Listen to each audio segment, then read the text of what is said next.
안녕하세요. 지스쿨 전공생물의 조효진입니다. 이번 시간은 일반 과정 첫 시간인데요. 이 일반 과정에서는 우리 일반 생물학 전 범위 중에 식물, 생태, 진화, 분류 같은 그런 4가지 기타 단원을 제외한 나머지 우리 생물학의 핵심 내용들을 다루게 됩니다. 그래서 뭐 생화학, 그 다음에 세포생물학, 그 다음에 뭐 분자생물학, 동물생리학, 이런 내용들이 포함되게 될 거고요. 전체 우리 임용고시 문제 중에 한 90%? 90% 정도를, 8, 90% 정도를 차지하는 내용들이라고 생각하시면 되시고, 그 다음에, 항상 모든 시험에서 우리 고득점 하시기 위해서는 기본 이론 정리, 기초 다지기가 가장 기본이 되어야 된다는 거 알고 계시죠? 그래서 이번 일반 과정도 소홀히 하시지 마시기 바랍니다. 그래서 일반 과정을 무조건 뭐 초시생들만 듣는다, 아니면 뭐 생물하고 오랫동안 손 놓고 있었던 사람들만 듣는다, 이렇게 생각하시면 안 되고요. 물론 이제 그런 분들한테 꼭 필요한 과정이기도 한데, 네. 시험을 여러 번 보셨는데 고득점이 안 되시는 분들 있죠? 그런 분들도 사실은 기초 이론부터 새로 다지시는 거, 전 권장드립니다. 계속 점수가 안 오르고 있다라는 것은 뭔가 기본기에 문제가 있다라고 사실은 생각하셔야 되거든요. 그래서 그런 분들, 계속 점수가 안 오르시는 분들, 이런 분들도 이번 일반 과정부터 이제 찬찬히 다시 들어주시기 바라고요. 그 다음에 뭐 전체적인 우리 2023년도 합격 전략, 학습 방법 같은 것은 이제 곧 올라갈 텐데요. 곧 업로드될 그런 2023 합격 전략 동영상에서 좀 더 자세하게 말씀드릴 건데, 우리 생물학 공부의 왕도라는 거 따로 없죠. 반복학습이죠. 반복학습. 그래서 시험 보기 전까지 우리 이 일반 과정과 심화 과정의 모든 내용들이 내 머릿속에 다 있어야 하고, 그 다음에 이제 시험 전에 문제풀이를 통해서 우리 이제 기출문제 유형에 맞춰서 문제 푸는 연습이 이제 또 플러스 되어야 되는데요. 일단 이론이 중요해요. 이론 중요하고, 우리 전체 임용고시 문제 중에 이 일반 과정의 뭐 난이도의 문제가 한 5, 60% 정도는 반드시 출제된다라고 보시면 됩니다. 그래서 쉬운 내용도 소홀히 하시면 안 되고, 항상 들어보면 시험 볼 때 분명히 나는 이게 아는 내용인데 갑자기 시험 때만 기억이 안 났다, 이러시는 분들 계세요. 정말 쉬운 내용인데, 일반 과정에 나오는 내용인데, 그런 분들은 일반 과정을 너무 소홀히 하시고 어려운 내용들만 계속 파셨기 때문에 이제 본 지가 오래되셔서 기억이 안 나시는 건데, 아무리 기초 과정, 일반 과정이 쉬운 내용이라 할지라도 시험 전까지 무조건 처음부터 복습을 꼭 하셔야 됩니다. 쉬운 내용이라고 무조건 내 머릿속에 다 기억이 남아있는 건 아니죠. 그래서 그 내용 좀 강조드리고, 그 다음에 진도 맞춰서 복습하실 때마다 정리 노트 같은 거 작성해 놓으시는 거, 나중에 복습할 때 일단 한 번 만드는 데는 시간이 걸리지만 나중에 복습할 때 시간을 줄이실 수 있기 때문에 권장드립니다. 그리고 그 다음에 스터디 그룹 짜서 서로 이렇게 격려하면서 같이 공부하는 거 좋죠. 그래서 스터디 그룹 하시는 거 도움 되실 거라는 거 강조드리고요. 그 다음에 제 일반 과정 교재는 시중에 나와 있는 이제 여러 일반 생물학 책들 내용에다가 이제 플러스 알파, 그래서 전공 내용 조금 이제 추가된 그런 수준이라고 보시면 되세요. 그렇게 해서 제가 작성을 한 거고, 그 다음에 여러분들 이제 수업 시간에 필기하실 때 따로 필기 노트에다가 이제 하시는 분들 있으시거든요. 근데 일단 일반 과정 같은 경우에는 그냥 교재에다가 다 필기를 합쳐서 이 교재 한 권만 이제 들고 다니시는 거, 그 다음에 뭐 복습 노트 같은 거 작성해서 이제 그거까지 딱 그 정도만 만들어 놓으시는 게 좋을 것 같고요. 수업 시간에 따로 노트 필기로 하시는 분들은 나중에 복습하실 때 노트 따로, 교재 따로 이렇게 보셔야 되니까 그게 학습 효율이 좀 떨어지는 것 같아요. 그래서 제가 교재에다가 여백을 좀 많이 만들어 놓은 편이니까 교재에다가 필기하시는 습관을 들이시도록 하시고, 그 다음에 색상을 흑백으로 하시지 마시고 컬러풀하게. 우리 뇌가 색상을 좋아합니다. 컬러풀한 걸 좋아한다고 하니까 제가 뇌과학과 관련된 책들을 많이 읽어서 정말 다 이제 효능이 입증된 내용들이에요. 그래서 색깔을 활용해서 내 손으로 이렇게 필기하시도록 하시고, 그 다음에 반복 학습하실 때도 일정 주기의 텀을 두고 반복 학습을 하시는 것이 우리 장기 기억으로 전환하는 데 도움이 된다라는 거 참고하셔서 한 번에 막 여러 번 읽으려고 하시지 마시고요. 일정 텀을 두고 차라리 일주일에 한 번씩 간격으로 그렇게 복습을 하신다든가 일주일, 나중에는 2주, 한 달 이런 식으로 텀으로 주기적으로 복습을 하시는 것이 좋습니다. 그러면 나머지 이제 학습 전략이나 합격 전략과 관련된 내용은 따로 찍은 동영상 참고하시도록 하시고 본격적으로 내용으로 들어가 보시겠습니다. 이번 1장에서 나오는 내용은 사실 서론이라고 보시면 되겠고요. 앞으로 우리 배우실 내용들에 대한 큰 그림 잡는 그런 시간이에요. 그래서 다 아시는 내용이시긴 한데 큰 그림 잡으면서 이제 교재에 없는 내용들 제가 필기로 하면서 정리를 한번 해보겠습니다. 자, 첫 번째 나오는 생명체의 특성. 이 생명체의 특성 지금 6가지 정도 정리해 놨는데요. 이 6가지 특성을 모두 나타내야 생물이라고 할 수 있죠. 첫 번째는 세포로 이루어져 있다라는 건데요. 자, 세포는 모든 생물의 기본 단위이다. 그 다음에 세포가 생물의 구조와 기능의 기본 단위이고 모든 생물은 세포로 이루어져 있고 그 다음에 세포는 기존의 세포로부터 세포 분열을 통해서 나온다. 이게 우리 세포설의 핵심 내용이죠. 그래서 세포설 기억하셔야 되고 그 다음에 우리 지구상에 있는 모든 세포는 딱 2가지 종류가 있죠. 그래서 원핵세포와 진핵세포 이렇게 2가지 타입. 딱딱 특징들이 떠오르셔야 돼요. 원핵, 원시핵 구조를 가지고 있고 진핵이 진짜 핵을 가지고 있는 세포죠. 그래서 진핵세포, 핵을 비롯한 막으로 둘러싸여 있는 막성 소기관들 가지고 있고 그 다음에 더 크고 복잡하죠. 일일이 쓰지는 않을게요. 다 배우실 내용이니까 한번 이제 리마인드, 머릿속에서 리마인드 하시고 기억 안 나는 부분만 적어 놓으시기 바랍니다. 자, 원핵 한 1에서 10마이크로미터 크기고 얘는 10에서 한 100마이크로미터 크기죠. 그리고 원핵과 또 진핵에서 공통으로 가지고 있는 거 있는데 공통만 한번 해볼까요? 공통 성분. 아까 핵과 막성 소기관 없고 있고 요거는 이제 말씀드렸으니까 공통 성분으론 자, 모든 생물의 유전 물질인 DNA 가지고 있고 DNA는 결국 단백질 합성을 위한 설계도였습니다. 유전 물질이라는 것은 단백질, DNA만큼 중요하죠. 그 다음 단백질 합성 기구인 리보솜 이것도 모든 세포들이 공통으로 가지고 있고 세포막 외부와 내부를 경계짓는 경계막이죠. 그래서 세포막 성분도 가지고 있고 그 다음에 이제 여기다가 한 개 정도 더 추가한다면 우리 DNA로부터 만들어진 단백질 중에 가장 우리 생체 내에서 중요한 역할 한다라고 할 수 있는 효소도 모든 생물이 다 가지죠. 생체 촉매, 물질 대사 반응 속도를 높여주는 생체 촉매죠. 요 정도. 그래서 이제 앞으로 다 배우실 내용이고 그 다음 이제 2번째는 성장과 발생을 한다라는 건데요. 성장이라는 것은 몸 크기 커지고 세포 크기 커지고 이런 거죠. 단세포 생물의 경우에는. 그 다음에 발생이라는 것은 우리 이제 다세포 생물에서 필요한 과정인데 발생은 다세포 생물의 몸체 형태 형성 과정이라고 보시면 되겠는데요.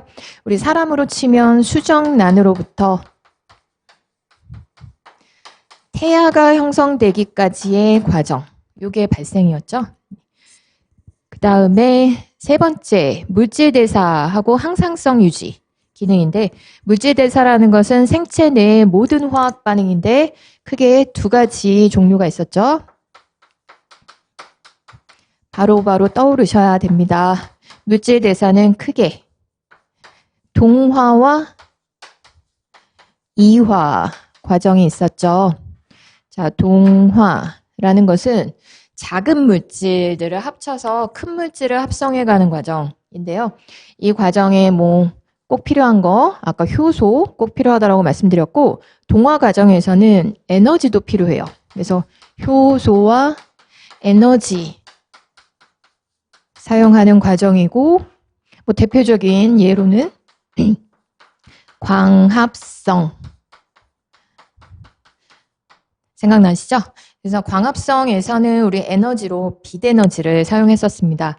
그래서 뭐 광합성 간단하게 설명드려보면 광합성이라는 것은 CO2라고 하는 우리 단순한 무기물 이용해서 당이라고 하는 뭐 포도당 C6H12O6죠. 그런 복잡한 유기물을 생성하는 과정이에요. 그래서 이 과정 중에 빛에너지가 흡수가 되죠. 빛에너지를 이용해서 요거를 이제 우리 생산자라고 하는 이제 식물 같은 광합성 생물들이 하면 이제 나머지 생물들은 먹이사슬, 우리 나머지 이제 다세포 생물들은 먹이사슬을 통해서 요거를 섭취를 하게 되죠. 그 다음에 이화 과정에서는 효소 사용하는 건 이제 공통점인데 오히려 에너지를 소모하는 과정, 에너지를 소모하라고 아까 말씀드렸죠. 에너지를 방출하는 과정이죠. 그래서 우리 세포호흡에서 방출되는 그 에너지로 ATP를 합성할 수 있었습니다.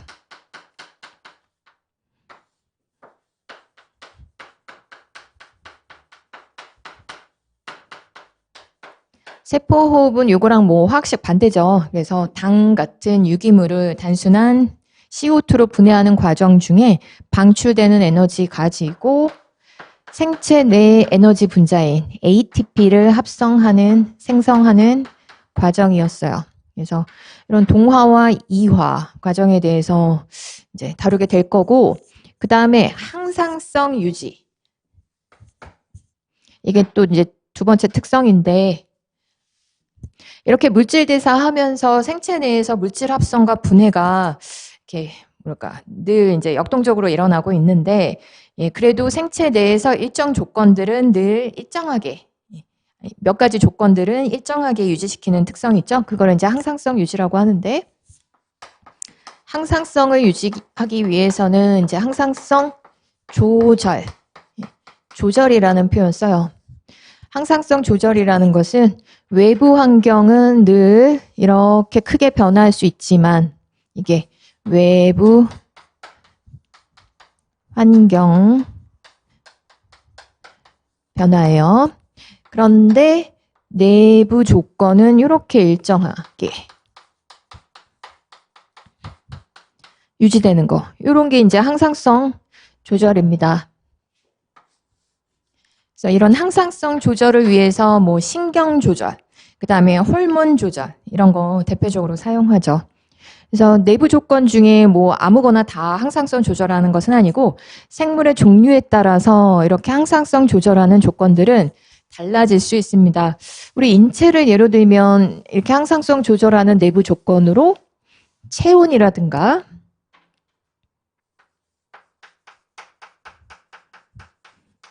그 다음에 산도인 pH, 그 다음에 혈당 이런 것들 있죠? 네, 이런 조건들, 삼투압, 삼투 농도라고 해도 되겠죠? 삼투 농도까지. 네, 항상성 조절되는 아주 중요한 조건들 이런 것들 있죠. 그래서 이것도 생물체의 특성이고 몇 가지 조건에 대해서는 항상 일정하게 일정 범위 내로 유지시킨다. 그 다음 자극에 대한 반응이 나왔는데요. 자극에 대한 반응은 단시간에 이루어지는 가역적인 반응을 의미해요. 그래서 예를 들면 뭐 우리 동물의 경우에는 반사작용, 리플렉스라고 하죠. 반사작용 같은 게 이제 해당이 되겠는데요. 생존력을 높일 수가 있습니다. 우리 이렇게 자극에 빠르게 반응할 수 있는 능력 때문에. 그래서 반사작용 중에 예를 들면 움츠림 반사 같은 거 있죠. 뜨거운 거나 뾰족한 거나 이런 거 만지거나 밟았을 때 빠르게 손, 발 이렇게 떼는 과정. 그게 없다면 우리가 참 생존하기 힘들 거예요. 그래서 이런 반사작용 같은 거, 이게 이제 가역적으로 일어나는 자극에 대한 반응의 예이고, 식물에서도 굴광성 같은 거, 이거 중요하죠. 광합성 하는 이제 식물 같은 경우에는 빛을 향해서 이제 이렇게 구부러지는 이런 특성, 빛을 향하는 특성, 이런 굴광성 이용해서 광합성이 이제 유리하게 몸 형태 바꿀 수가 있고, 이런 것들 다 이제 자극에 대한 반응인데요. 이 자극에 대한 반응은 가역적이다. 원래 상태로 다 되돌아갈 수 있는 과정입니다. 이게 6번에 나와 있는 환경의 적응과 차이점이에요. 좀 봤을 때 좀 비슷해 보이잖아요. 내용이 비슷해 보이는데, 이 환경의 적응 같은 경우에는 6번 나온 김에 먼저 설명드리면, 이것은 비가역적. 원래 상태로 다시 되돌아갈 수 없는 아주 오랜 시간에 걸쳐서 일어난 변화라고 보시면 되겠습니다. 그게 이제 4번의 자극에 대한 반응과의 큰 차이점이에요. 특정 환경에서의 생존력을 높이기 위해서 생물종 중에 보호색을 나타내는 그런 생물종 있죠? 그런 생물종의 그런 보호색 특성 같은 거. 우리 적응이라는 거 나중에 이제 진화 단원, 심화 과정에서 진화 단원에서 많이 나오게 될 단어인데, 그 정도는 이제 말씀드리고 넘어갈게요. 환경의 적응 능력을 높인다라고 했는데, 적응이라는 것은 특정 환경에서 생존력,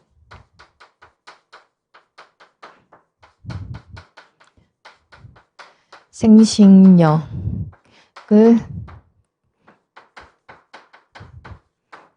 높이는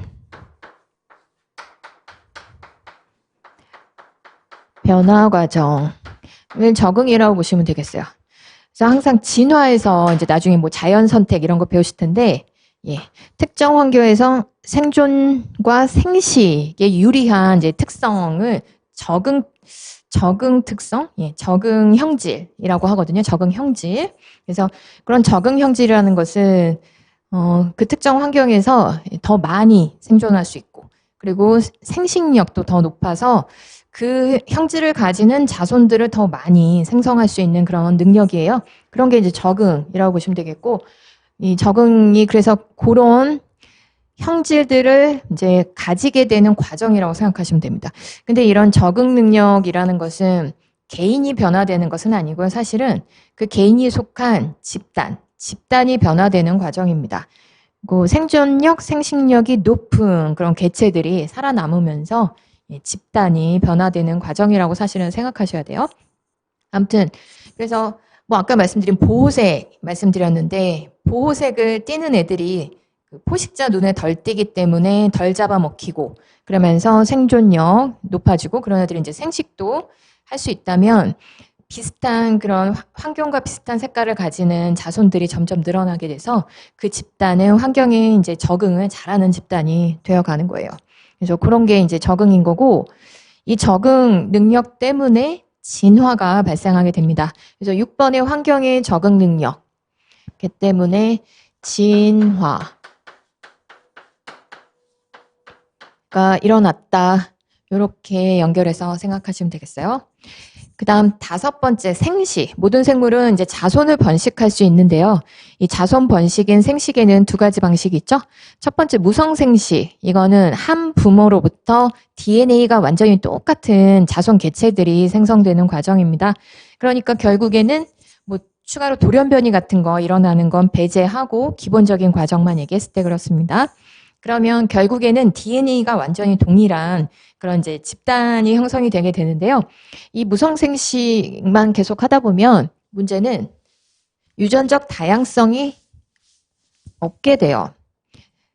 돌연변이를 이제 제외했을 때, 돌연변이 가능성을 배제시켰을 때 결국 DNA가 동일한 집단들이 만들어지기 때문에 무성생식.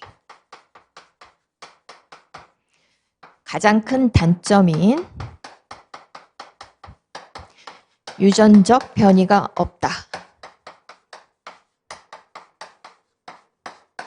유전적 다양성이 낮다라는 결과를 초래하게 됩니다. 이게 왜 단점이냐? 이것도 이제 진화랑 관련된 내용인데, 이렇게 유전적 변이가 없이 DNA가 동일한 그런 집단을 만들다 보면 환경은 항상 변화하는데 그런 환경 변화가 좀 불리한 환경으로 변화되었을 때 결국에는 개체들이 모두 전멸을 할 수도 있는 그런 상태가 되는 거예요. 그래서 환경 변화 시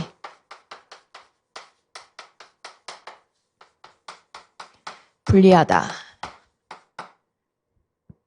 전멸할 수도 있다. 그런 내용입니다. 근데 장점도 있어요. 장점은 무성생식은 아주 간단하게 이제 세포 분열이라든가 뭐 이분법 같은 세포 분열이라든가 아예 종류까지 말씀드려 볼까요?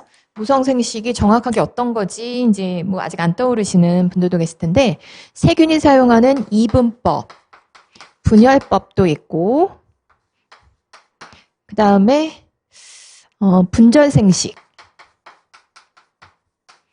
이것은 이제 곰팡이 같은 애들이 하는데 곰팡이 균사체가 뚝 떨어져 나와가지고 또 뭐 새로운 균사체 덩어리 형성한다든가 아니면 우리 식물들 무성생식할 때 뭐 꺾꽂이 같은 것도 분절생식의 일부라고 한 종류라고 보시면 되겠고요. 그 다음에 출하법, 효모 같은 애들이 사용하는 방식인데 성체 개체로부터 혹 같은 게 자라나와서 효모를 한번 그려보면 이렇게 단세포 진핵생물이에요. 근데 얘가 이제 쌀 모양으로 생겼는데 이렇게 돌기 같은 게 자라나서 분리됩니다. 그럼 얘가 이제 성장하면서 부모 개체랑 동일한 애가 되는 거죠. 그래서 부모 개체로부터 돌기가 돋아 나와가지고 분리되는 과정 출하라고 합니다.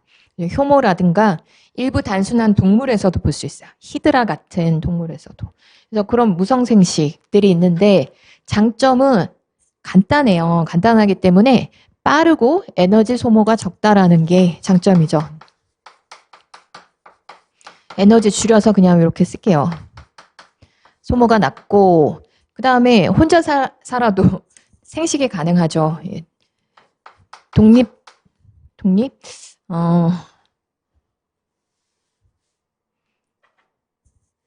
독립이 아니고 뭐랄까 그냥 단독으로도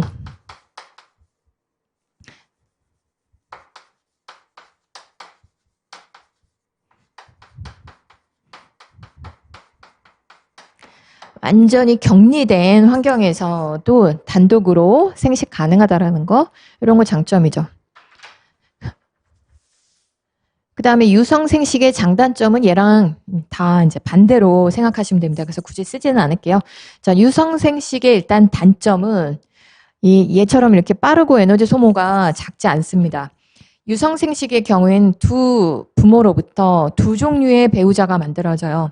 그래서 두 종류의 배우자, 우리로 치면 이제 정자와 난자 같은 배우자가 이제 뭐 랜덤으로 융합이 돼서 자손 그 배우자의 유전자들의 다양한 조합의 자손 개체들이 만들어지게 되는 과정인데요.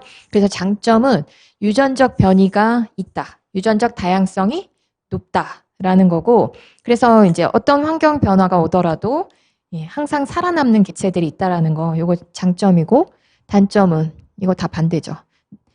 시간도 많이 걸리고 에너지 소모도 크고 얘에 비해서 그 다음에 단독으로는 생식이 불가능한데 물론 예외는 있습니다. 자웅동체 생물들 있죠. 자웅동체 생물로 뭐 지렁이 같은 환형동물이라든가 그 다음에 플라나리아 같은 편형동물 그 다음에 뭐 선충 같은 이제 선형동물 같이 단순한 동물에서는 자웅동체들도 뭐 많이 발견이 돼요. 그래서 그런 애들은 스스로 정자와 난자를 이제 한 개체가 형성시켜서 뭐 이렇게 격리되어 있는 그런 환경에서는 할 수도 있는데, 네.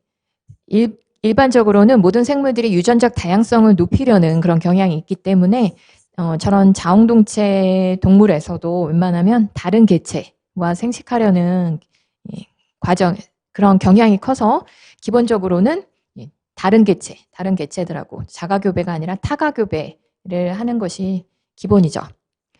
그래서 이런 무성생식과 유성생식 두 가지 생식 방식을 이용해서 자손 번식을 하게 됩니다. 자, 생명체의 특성 6가지 그래서 살펴봤는데요. 그래서 우리 요즘 좀 문제가 됐었던 바이러스라는 것은 생물로 보지 않죠. 우리 생물학에서 엄밀히 얘기해서 생물이 아닙니다. 일단 바이러스는 세포 구조가 아니죠. 요거 참고, 보충 그런 뜻입니다. 참고, 대조. 네, 바이러스. 바이러스는 일단 세포 구조가 아니기 때문에 첫 번째 특성도 만족되지 않고, 그 다음에 얘는 숙주 밖에서는 그냥 무생물적 특징만 나타내요. 자극에 대한 반응도 하지 않고 물질 대사도 안 하고, 예, 뭐 그런. 그래서 숙주 밖에선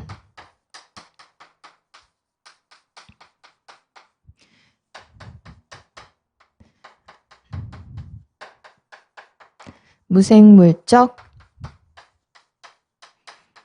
입자 상태로 존재하는데, 얘가 이제 생물로 오인되기 쉬운 것이 숙주 내에 감염된 이후에는 일부 이제 생물의 특성을 나타내죠. 그래서 생물적 특성으로 얘기하자면 숙주 내에서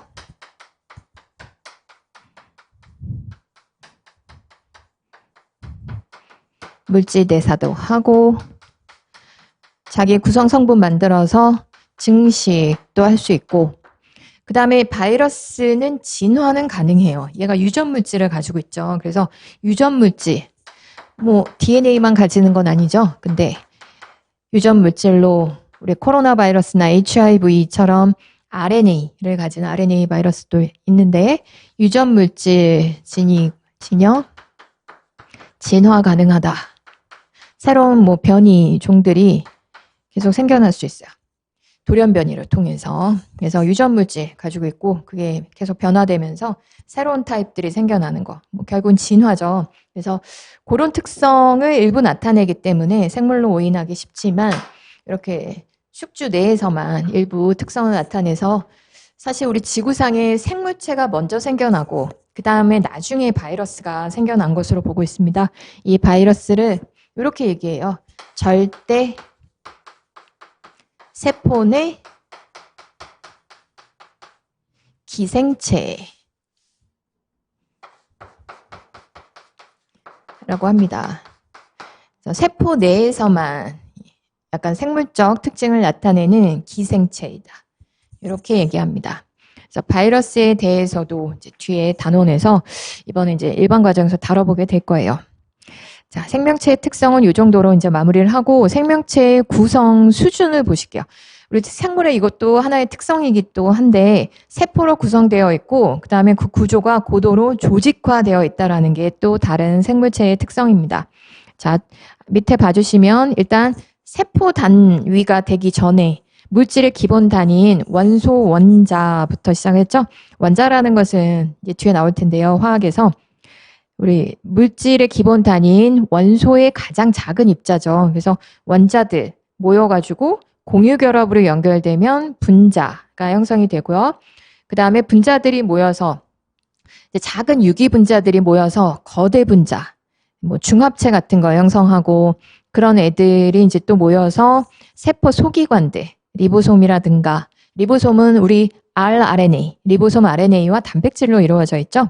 예, 그런 리보솜, 뭐 미토콘드리아 같은 이제 좀 더 큰 그런 세포 소기관들 만들 수 있고, 그런 세포 소기관들이 모여서 이제 약간 생명 활동의 이제 기본 단위를 형성한 것이 세포라고 보시면 되겠고, 그래서 우리 이제 하나의 세포로 이루어진 단세포 생물의 경우에는 세포 수준까지만 형성하는데, 그 이후 과정은 이제 다세포 생물에서 볼 수 있는데요.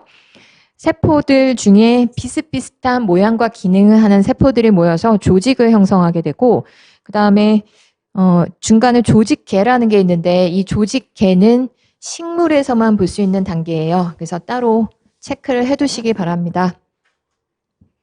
조직계.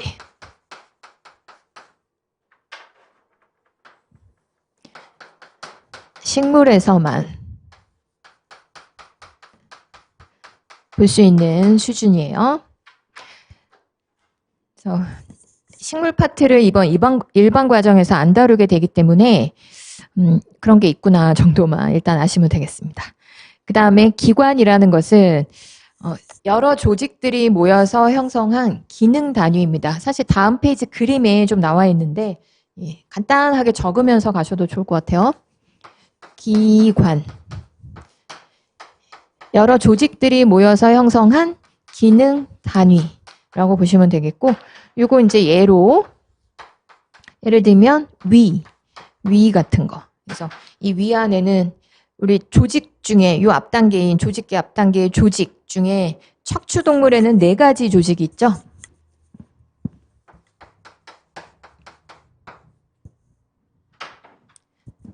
상피, 결합, 근육, 신경, 조직. 이렇게 4가지가 척추동물의 주요 조직입니다. 척추동물도 또 오랜만에 들으셔서 기억이 안 나시는 분들은 어류, 양서류, 파충류, 그 다음에 조류, 포유류 이렇게 5가지가 있죠. 그래서 척추를 지니는 우리 척삭 동물 중에 척삭이 척추로 대체가 돼서 척추를 지니는 그런 동물들의 기본 조직이 이렇게 4가지인데 우리 위 같은 기관, 심장도 하나 추가할까요? 심장 같은 기관, 이런 애들 다 저런 4가지 조직들 다 가지고 있어요. 다 가지고 있는데 기능이 다르죠. 그래서 이런 단위들이 기관인 거고 그 다음 단계인 기관계. 요거는 동물에서만 볼 수 있는 단계니까 또 따로 체크해 놓으시기 바랍니다. 조직계는 식물에서만 볼 수 있는 단계이고 그 다음에 기관계는 동물에서만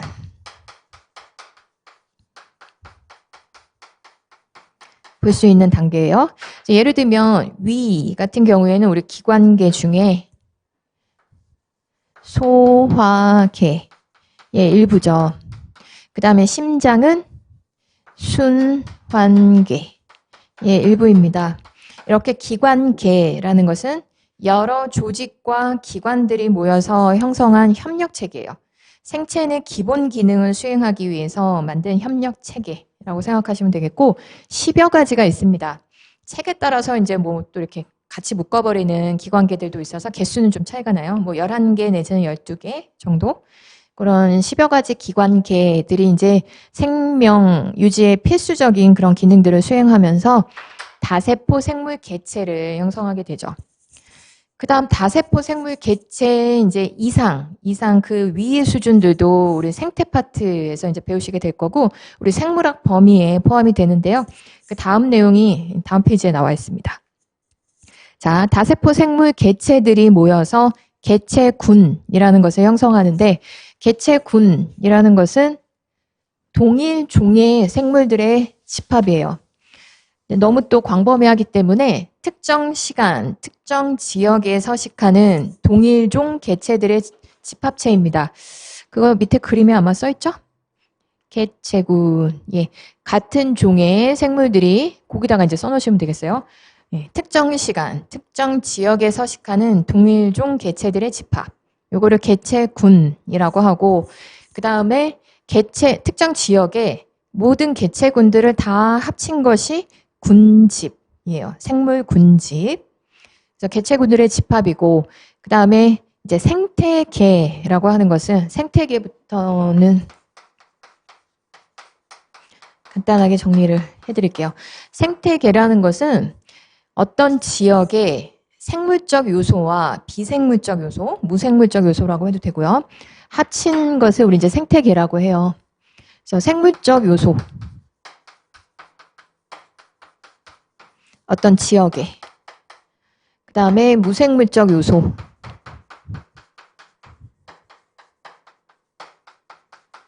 이렇게 합친 건데 이 중에 생물적 요소가 바로 군집. 인 거고 그 다음에 무생물적 요소는 이 군집이 살고 있는 지역의 모든 환경 요소라고 보시면 되겠습니다. 그래서 뭐 물, 공기, 뭐 햇빛, 뭐 등등등 흙, 뭐 우리 같은 또 도시에 살면 뭐 건물들 뭐 이런 거 다 무생물적 요소예요. 그래서 이런 환경 요소가 이제 생물 군집한테 영향을 미치는데 그거를 작용이라고 하고 군집이 또 환경 요소를 변화시키기도 하죠. 파괴시키기도 하고, 사람들이 개발 같은 거 통해서 이렇게 영향 미치는 것을 반작용이라고 하고, 그 다음 이제 군집 내에서 뭐 개체군들 사이나 아니면 개체군 내의 생물들, 개체들 사이에 상호작용들이 이제 일어나면서 우리 생태계가 유지되고 있어요. 그리고 지구에 있는 모든 생태계들을 다 합친 것이 지구생물권이라고 보시면 되겠습니다. 그래서 이런 내용들도 우리 이제 생태 단원에서 다루게 될 거예요. 그래서 사실 이제 생태랑 진화 단원을 심화로 넘겼는데 내용이 그렇게 어려운 것은 사실 별로 없습니다. 사실 어려운 내용은 이번 일반 과정에 포함된 단원들의 심화에서 거의 나오게 될 거예요. 그래서 뭐 식생 분진 기타 단원은 이번 일반 과정에서 다루지 않는다고 막 이렇게 뭐 언제 하지? 그건 너무 늦게 하는 거 아닌가? 이렇게 걱정하고 염려하실 필요가 없어요. 난이도가 그렇게 높지 않습니다. 사실 뭐 단순 암기에 해당되는 내용들 대부분이고 이해가 어려운 내용들도 별로 없어요. 그래서 걱정하실 필요 없어요. 그 다음 생물의 분류 체계로 넘어가실게요. 자, 생물 분류할 때 사실 가장 단순하게 할 수 있는 분류 체계는 두 종류의 세포 구조에 따라서 원핵 생물과 진핵 생물로 나누는 거고요. 그 밖에 이제 생물 분류 체계가 우리 이제 교재에 정리되어 있습니다. 자, 제목이 너무 쬐끄만한데 동그라미 쳐주세요. 3영역과 6계가 있죠. 자, 3영역. 요거 나누는 기준 말씀드릴게요. 자, 3영역이라는 것은 우리 70S 리보솜 이것도 이제 배우실 텐데 예전에 다 배우시긴 하셨으니까 기억을 좀 되살려 보시면 원핵 생물들이 가지는 리보솜 70S 리보솜, 진핵 생물이 가지는 리보솜은 80S 리보솜이라고 하죠. 여기서 뭐 70S, 80S라는 것은 원심분리, 초고속 원심분리 했을 때 친강 계수예요. 그래서 원심분리도 기억이 가물가물 하실 텐데 원심분리는 원심분리관에다가 물질 혼합물 넣고 빙글빙글 돌리죠. 그래서 빠른 속도로 돌렸을 때 발생하는 원심력에 의해서 물질들이 밀도와 크기 차이에 의해서 분리되는 그런 실험 기법이었는데 이때 그 원심분리관 끝에 향해서 이제 달려가는 물질들이 사이즈나 밀도가 제일 큰 애들이 속도가 가장 빠르고 그 다음에 밀도나 크기가 가장 작은 물질이 속도가 가장 느리고 뭐 원심분리도 정리해 드릴 거예요. 이번 일반 과정에서. 그래서 결론은 이 숫자는 원심분리관 끝에 향해서 달려가는 속도와 비례한다라고 보시면 되겠고 그거는 사이즈와 크기와 비례하기 때문에 숫자가 클수록 크기와 밀도가 높은 그런 물질이라고 생각하시면 됩니다. 그래서 70S 리보솜이 이제 원핵의 리보솜이고 진핵의 리보솜은 80S, 좀 사이즈와 밀도가 더 커요. 그런데 이것도 이제 기억이 나실 텐데 우리 진핵 생물들 미토콘드리아 기본으로 다 가지고 있는데 미토콘드리아가 사실은 세균에서 유래했다라고 하죠. 내부 공생설 배우셨을 텐데요. 그 내부 공생설에 의해서 세포 내에 공생하게 된 그런 세균으로부터 유래했기 때문에 미토콘드리아에 70S 리보솜 포함되어 있어요. 우리 식물은 엽록체도 가지기 때문에 엽록체에도 추가로 70S 리보솜 가지고 있습니다. 그래서 이것은 결국엔 모든 생물이 가지기 때문에 70S 리보솜 안에 있는 리보솜 RNA 서열을 비교해서 3영역을 나누게 됐어요. 그래서 70S 리보솜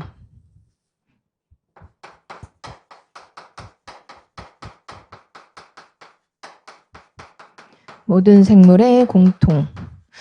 왜 이런 게 나는 하나도 기억 안 나지? 뭐 이러는 분들 계실 수 있는데 그냥 기억 리마인드 하시면서 큰 그림 잡는 거고 다 이번 과정에서 다 다시 배우실 거니까 초조해 하시지 마시기 바랍니다. 걱정하실 필요도 없고요. 자, 그래서 요 rRNA 서열을 비교해서 크게 진정세균과 원시세균, 고세균이라고도 부르는 그룹, 그 다음에 진핵생물 이렇게 세 가지 영역으로 나누게 된 거예요.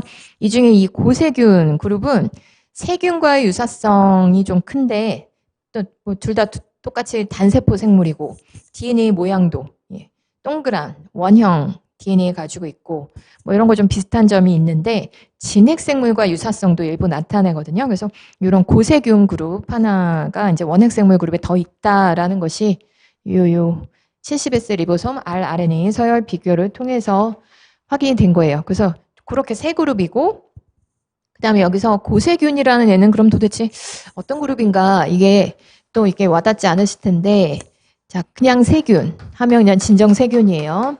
그 다음에 고세균, 원시세균이라고도 불리는 요 그룹 고세균에는 뭐 여러 그룹이 있는데 주요 그룹 세 가지만 좀 기억해 주세요. 일단 자, 첫 번째는 뜨거운 데서도 생존 가능한 호열균 열을 좋아한다 그런 뜻이죠. 호열균 뜨거운 환경 그래서 뭐 온천에 서식하는 온천세균이라든가 이런 애들 대표적입니다. 그 다음에 짠데 염 농도가 높은 데서도 생존 가능한 호염균 그래서 그 염호라고 할까요? 그 염전 호수 있어요. 솔틴 레이크라고 해서 굉장히 염 농도가 높은 호수 있습니다. 그런 데서도 서식하는 세균들이 있어요. 바닷물에 서식하는 애들도 있고 그 다음 메탄 생성균이 마지막인데요. 이 메탄 생성균은 특히 산소를 싫어하고 혐기성 환경에서 서식하는데 뭐 쓰레기 매립지라든가 하수구 같은 데서도 발견되고 특히 초식동물 소화관에 공생하는 애들이에요. 그래서 그 초식동물이 먹은 식물성 식이를 분해하는 과정 중에 이제 메탄가스를 생성시키게 됩니다. 그래서 그런 것들은 이제 우리 가축들의 방귀를 통해서 이제 대기로 배출돼가지고 대기에 있는 메탄가스들은 대부분 그 가축들의 방귀로부터 배출된다라고 결국 얘네들이 생성시킨 가스들이에요. 그래서 이렇게 세 가지 그룹 있습니다. 그 다음 그 밑에 이제 6개가 있는데요. 6개로 나누기도 하고 이거를 5개로 나누기도 해요. 5개로 묶는 또 책도 있으니까 5개도 알아주시기 바랍니다. 일단 6개는 원핵생물을 이 두 그룹으로 그냥 유지를 시켰거든요. 근데 저는 5개를 써드릴게요. 5개에서는 세균과 고세균 묶어서 원핵생물계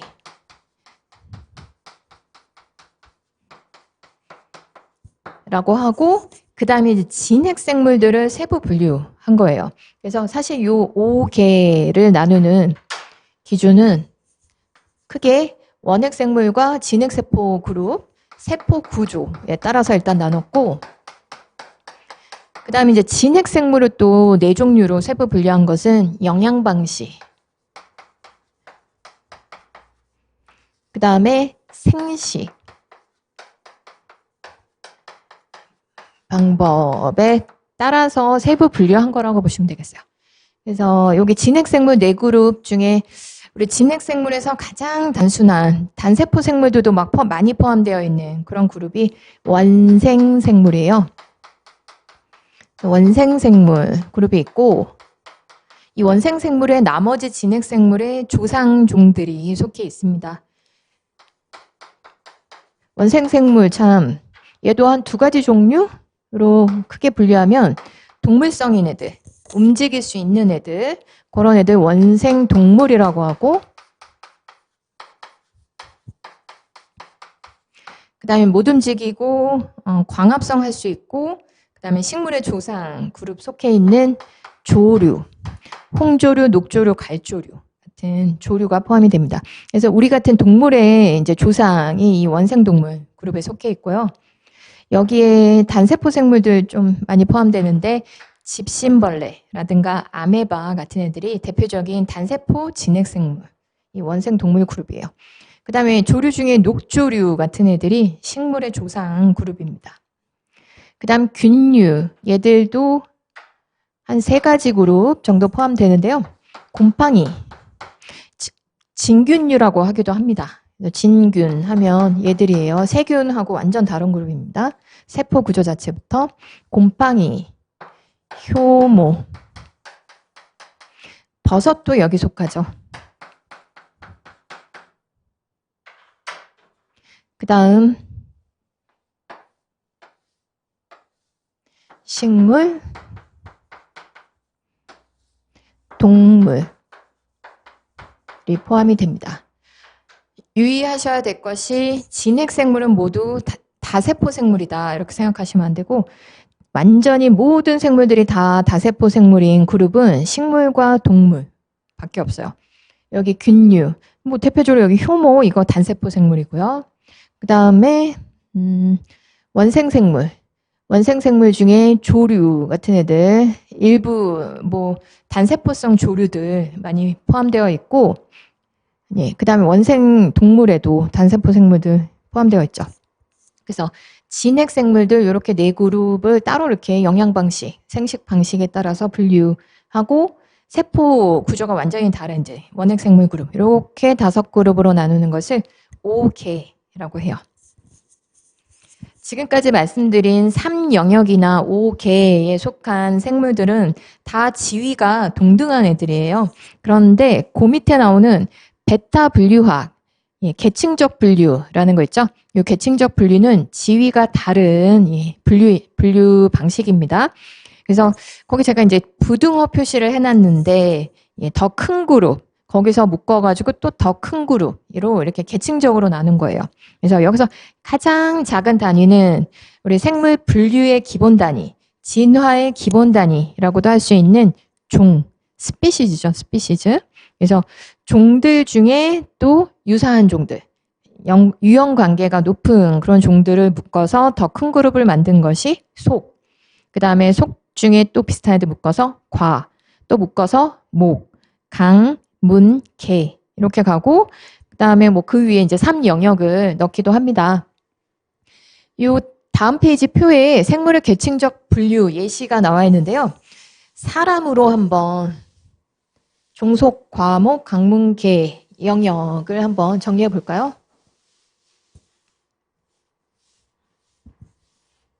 자, 큰 단위에서 아래로 이제 내려가 볼게요. 먼저 영역. 저는 거꾸로 그냥 일단 쓰고 시작할까요? 종, 속, 과, 목, 강, 문, 개, 영역까지 한번 해볼게요. 자, 사람으로 치면 우리는 진핵생물 영역이죠.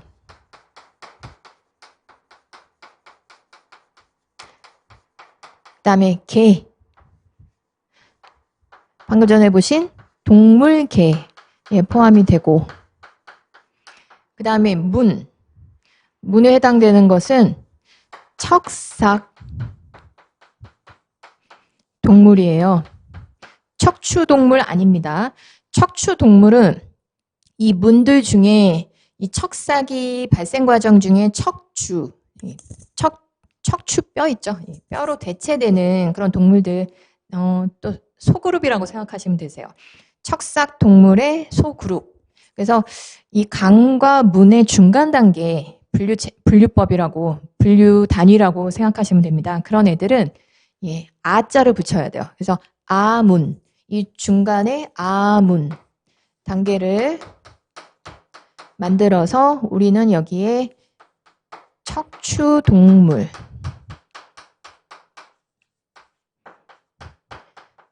인 겁니다. 그래서 척추동물 아문에 속하고 그 다음에 강 단계는 아까 양파, 조포 있죠? 척추동물들 중에 그게 강 단계예요. 그래서 우리는 포유류 자손에게 젖을 먹이는 동물 그룹 포유류입니다. 그 다음에 목 영장류, 프라이밋이라고 하죠. 영어로 영장류 목이고 과 단계는 유인원과라고 하죠. 에이프 또는 호미니데라고 해요. 유인원 과에 속하고, 그 다음에 속과 이제 종명은 어차피 이제 학술명 배우실 거니까, 이거 한국말로 하면 정말 웃겨요. 사람 속에 뭐 지혜로운 종, 뭐 이렇게 되겠는데요. 영어로, 영어가 아니고 사실 이제 학술명이니까 라틴어입니다. 호모, 속이고, 인간이란 뜻이죠. 그 다음에 사피언스, 지혜로운 이란 뜻입니다. 그래서 호모 사피언스, 학술명으로 이제 들어보셨을 텐데, 학술명이 앞에 이제 있어요. 생물의 명명법 있죠? 여기 나와 있는 생물의 명명법은 학술명이라고 보시면 되겠고, 전 세계에서 요 생물들을 공통으로 이렇게 부르자라고 이제 과학자들이 약속한 명칭입니다. 보통 라틴어 유래의 단어들 많이 사용합니다. 린네가 만들어 놓은 이명법을 가장 많이 사용해요. 그래서 거기 써 있는 거 보시면 규칙이 속명을 앞에 쓰고 그 다음에 종명을 뒤에 쓰는데 모두 이탈리어로 쓰고 그 다음에 첫 글자는 대문자로 씁니다. 그래서 그 이명법의 예로 이렇게 써주세요. 사람의 학술명 호모 사피언스 이렇게 첫 글자 대문자로 써주시고 속명, 종명 그 다음에 뒤에 명명자를 넣기도 해요. 근데 이 명명자를 쓰실 때는 고딕으로 얘네들만 기울여서 쓰고 고딕으로 쓰면 아 이건 명명자 사람 이름이구나 하면 됩니다. 호모 사피언스 뭐 린네우스 뭐 이런 식으로 뭐 명명자까지는 쓰진 않을게요. 그래서 이렇게 쓰는 이명법을 주로 사용합니다. 은근히 명명법과 관련된 기출문제들이 종종 나왔었어요. 그래서 그런 부분은 사실 뭐 기본 교재에는 이제 안 나와 있는 내용이기 때문에 나중에 심화 과정에서 조금 말씀드리고 문제풀이에서 또 다루게 될 거예요. 자, 이렇게 해서 이제 생물의 분류, 그 다음에 명명법까지 살펴봤고요. 그 다음에 나오는 내용은 과학적 연구 방법인데 이 과학적 연구 방법은 뭐 실험 관련 문제들 같은 거 이제 우리 과학 연구의 아주 기본적인 단계들 이런 거는 기본 내용에서 꼭 알고 있어야 된다는 내용이니까 보고 넘어가겠습니다. 자, 과학 연구 방법에는 크게 귀납법과 연역법이 있는데요.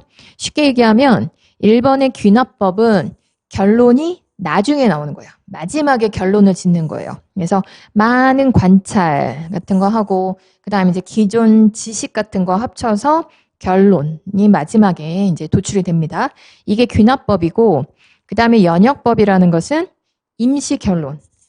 뭐처럼 사실 귀납법에 의해서 밝혀진 그런 임시 결론 같은 거를 딱 설정해 놓고 이 임시 결론을 검증하는 과정이 그 뒤에 오는 거. 그게 연역법이에요. 그래서 사실 과학적 연구에서는 귀납법과 연역법을 다 사용한다고 보시면 되겠고 과학적 연구에서는 일단 가설이라는 걸 세우죠.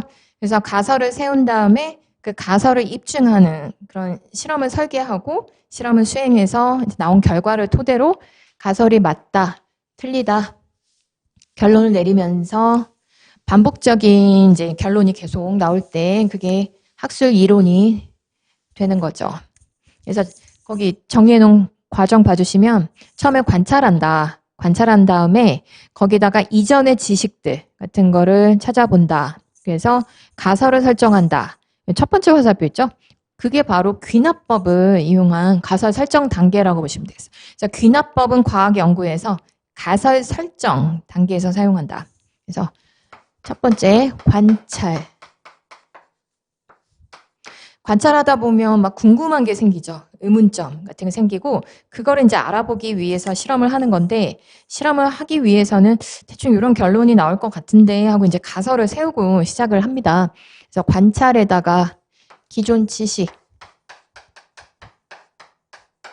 같은 거 합쳐서 가설을 하나 이제 도출해내고 이 과정이 바로 귀납법을 사용한 거고 저 가설을 이제 검증할 수 있는 약간 과학적인 실험 학계에서 인정받을 수 있는 실험은 대조 실험이에요. 밑에 통제 실험, 대조 실험 같은 뜻으로 보시면 되겠는데요. 이런 통제 실험을 반드시 해야지만 인정을 받을 수가 있습니다. 그래서 통제된 실험을 고안한다. 실험 설계.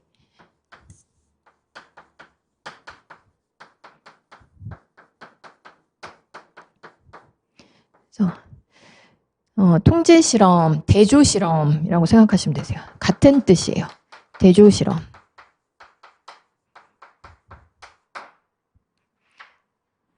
밑에 그 통제 실험 나와 있는데요. 항상 대조 실험은 대조군과 실험군을 설정하게 됩니다. 그래서 이 대조군하고 실험군은 한 가지 조건을 차이가 나게 하는데요. 그 한 가지 조건이 가설을 검증할 수 있는 그런 조건이어야 돼요. 그래서 그런 식으로 실험을 잘 오류 없이 설계를 하고 그 다음에 실험을 수행하고 그리고 나오면 이제 결과가 나오겠죠. 뭐 자료 수집하고 자료를 해석한다. 근데 자료를 수집하는 단계가 이제 실험을 수행한 거죠. 그 다음에 나온 자료 해석.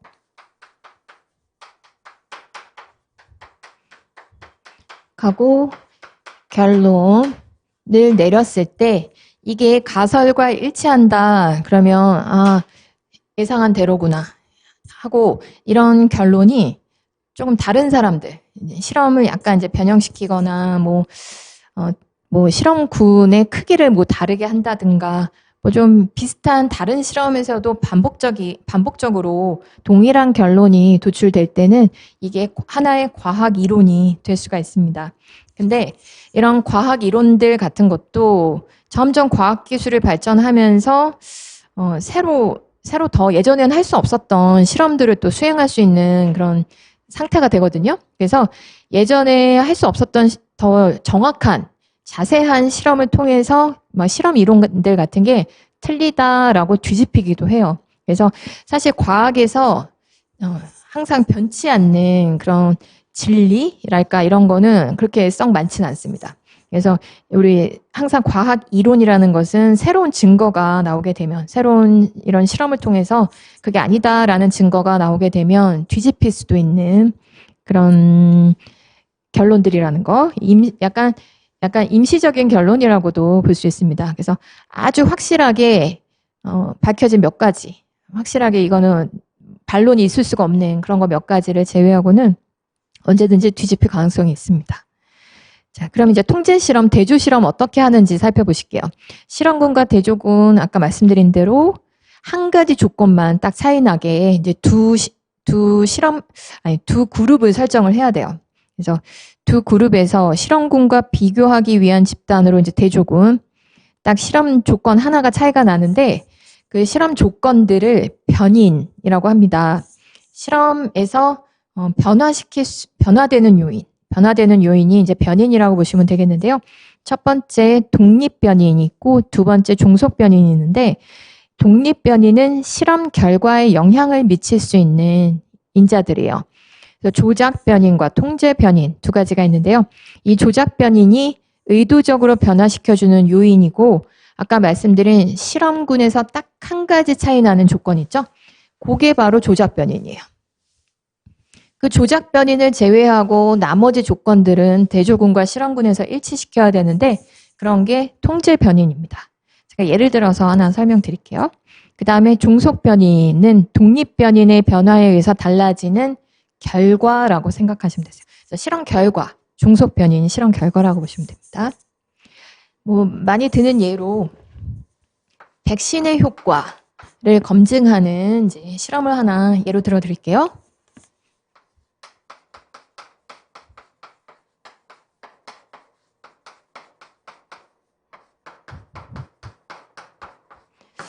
네, 어떤 책에 이제 탄저균 백신 효과 검증하기 위한 뭐 이제 그런 예가 나온 적이 있었는데, 자, 일단 두 그룹을 설정을 해야 되죠. 대조군과 실험군 설정부터.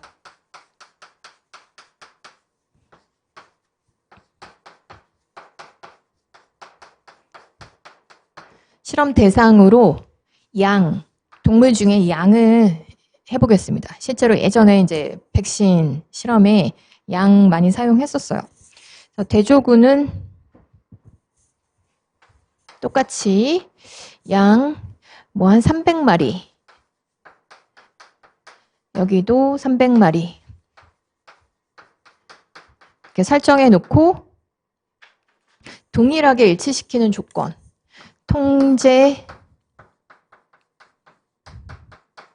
변인으로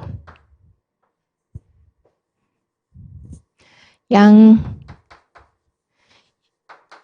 연령 그 다음에 체중 성별 건강 상태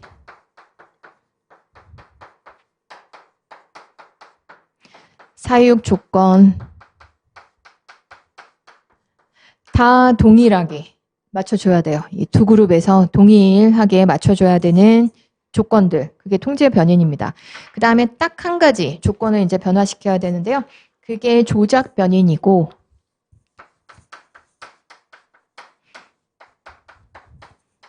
자, 조작 변인은 여기 실험군에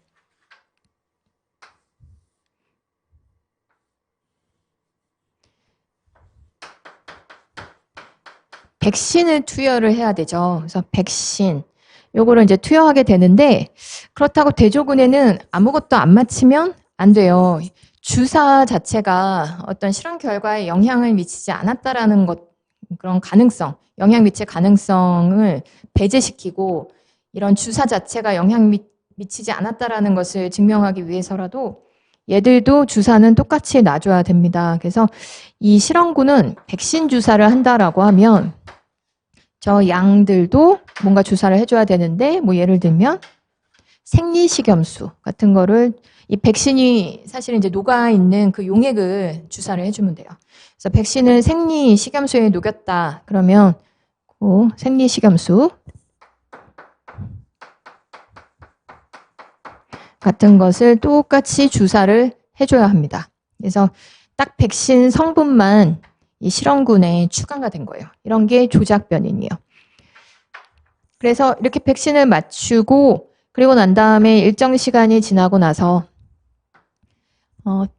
균을 주사를 해야겠죠. 그래서 병이 발병하나 안 하나 백신은 이제 예방 차원에서 미리 면역력을 형성시켜 놓기 위해서 주사하는 거니까 탄저균으로 한번 해볼게요. 탄저균 백신이라고 하고 아니 뭐 그냥 균이라고 할게요. 그래서 균 주사. 저 백신이 예방 효과를 나타내는 그 균을 똑같이 주사를 해줍니다. 대조군과 실험군에. 그리고 나면 이제 결과.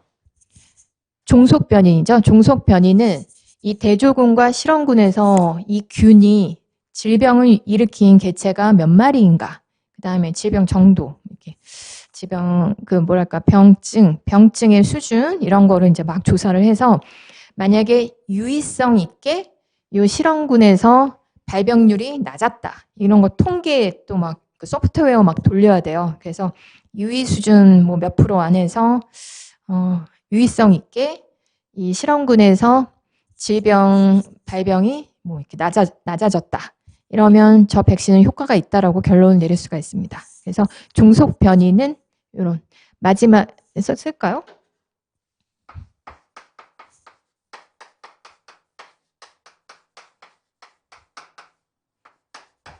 두 그룹에서